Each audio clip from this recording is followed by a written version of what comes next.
2025 ACC tip-off Q&A. I'm happy to welcome NC State to the stage. We have head coach Wes Moore, Zoe Brooks, and Zam Jones. Thank you guys for being here. You guys are coming off your 8th consecutive NCAA trip. 6 out of the last 7 years, you guys have advanced to the Sweet 16. You tied for the ACC regular season championship, and you returned 2 starters and 7 returners overall, which in this day and age is a lot, Wes. No seniors on this team. Yeah. Tell us why we should be so excited about this team. Well, first of all, having no seniors is not real exciting.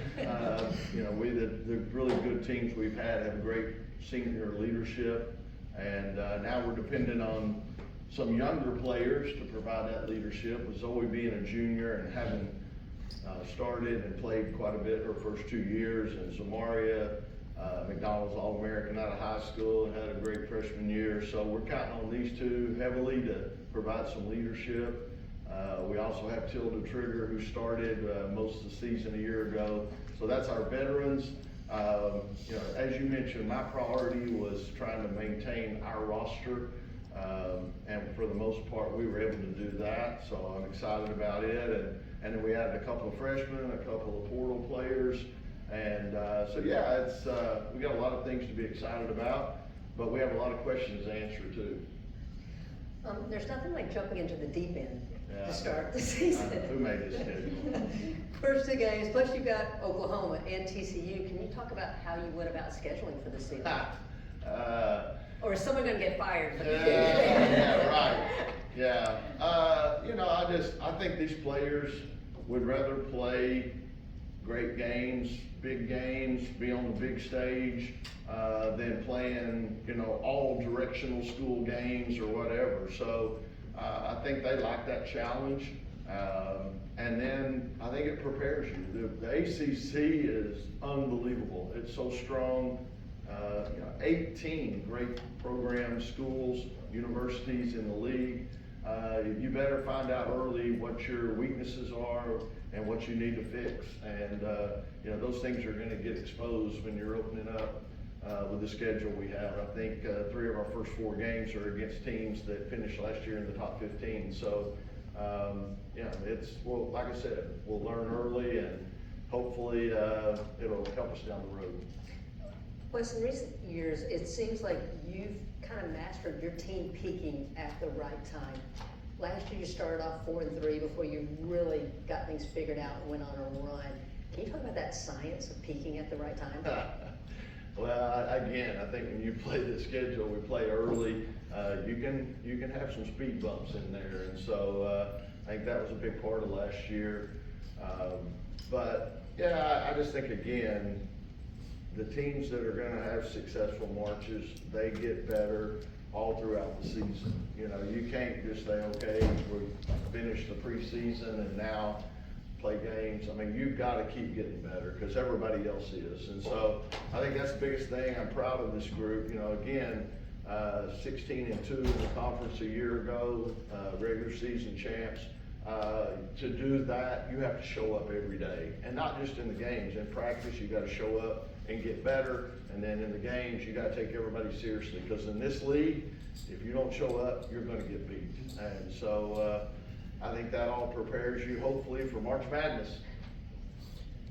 Jay Jacobs with Greenville Sports Media. My question is for the players. Is there a certain player or team that you look forward to playing this year? UNC. I said the same thing, UNC. We gotta get back. And Duke. Local rivals. Sam, I heard that you were in the gym a lot this offseason. What was the focus for you during these workouts? I would say my biggest is probably conditioning. Going from freshman year to this year, I know my fitness will go up, so I have to be in shape to be able to run down the court. Also, just my overall game, being smart with the ball, my mid-range, 3-point, definitely free throws. It wasn't the best last year, but it's gonna get better. Zoe, you attended the Kelsey Plum campus center. What did you take away from that experience, and what's probably the biggest thing that we should see on the court this year because of that experience? She's a great finisher for her size. I mean, she's smaller than me. She's like 5'5", and she's a really, really good finisher. So she just really emphasized and taught us a lot about using our bodies as small guards and being able to finish against taller defenders. This question is for Zamaria. This past WNBA season, we saw Fee join Elena Deladon in the 50-40-90, becoming the second woman in that club. And in your last game, you shot 44.4% from the field, 100 from the line, and then 3 past the arc, you shot 60%. Is the 50-40-90 something you think about when you're training? Do you just go with the hot hand? And if so, how does that affect your training? I go with the hot hand. You know, I mean, if I'm hot, I'm hot. If they say Zoe hot, she's hot. Like, we design plays to go for the hot hand. If you kill that game, you're gonna do more to get the ball. But while I'm training, I just train to make shots in the game. Like, just training game, like, so in the game it become easy too. Zoe, when they asked about what game you're looking forward to, following up on that, you said UNC without hesitation. I want to know why you said that, and then what about those local rivalries make, playing against them special? When I first got here when I was a freshman, I didn't understand the rivalry. I was like, why do we hate these people? Like, Don't hate them. why are they our rivals? And then I kind of, as I got older, I just kind of realized, like, when we go to their place, like, they're fans and they heckle us, and it just makes it more exciting. Like, it makes us, give us something to look forward to, I guess. Wes, I asked this earlier, and you were actually the answer for a coach. But who would get the best Halloween candy out of the ACC coaches? Wow. Well, I don't know. Jeff Walls ought to give out good candy because he's making a whole lot of money. I don't think he's giving out good candy, but I don't know. Again, that's important. You gotta be able. It's kind of like coaching. Sometimes it's a treat and sometimes it's a trick. So you gotta be prepared for all of it. Zoe, I noticed you're sporting a new hairstyle. Yeah. Any significance behind this? No, I've had the bun since I was like 7 years old. Everybody said that they want me to change it, and then one day in the summertime, something just clicked, and I started wearing this. But I do miss the bun. If I play bad with this hairstyle, the bun will be coming back. You heard it here first. Well, I hope you keep that do all year. Sam, you primarily came off the bench a year ago, and that was not something you were used to, but are there lessons learned from that you think is going to make you a better ball player this year? For sure. A lot of people say I like coming off the bench, but not like Coach Morning. But I enjoy coming off the bench. It was like you get the feel for the game on the bench. Like you get to see like what players are hot right now, what players are doing this. So coming off the bench, I didn't have a problem with it. But when my name was called, I was right there. I was ready to go. You were I was a dog.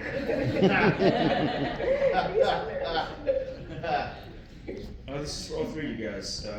Like she mentioned earlier, there's been several Sweet 16 appearances in recent history for the NC State women's basketball program. What about this year's team do you think is going to make a difference to get past that Sweet 16 and maybe compete for a championship?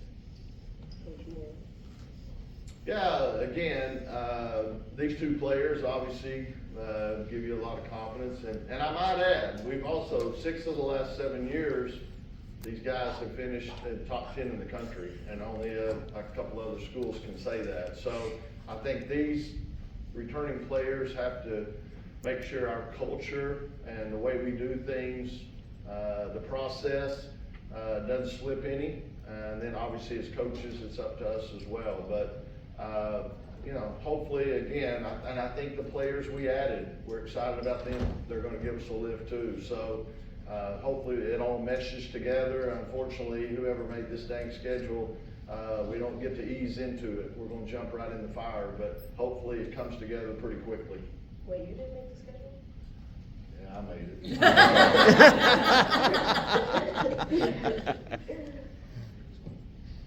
Hey, Jen Lewis, 3 Chicks and a Pound News Stitched Media. So, as we established, y'all start the season off really light, no heavy hitters at all, especially against Tennessee on November 4th.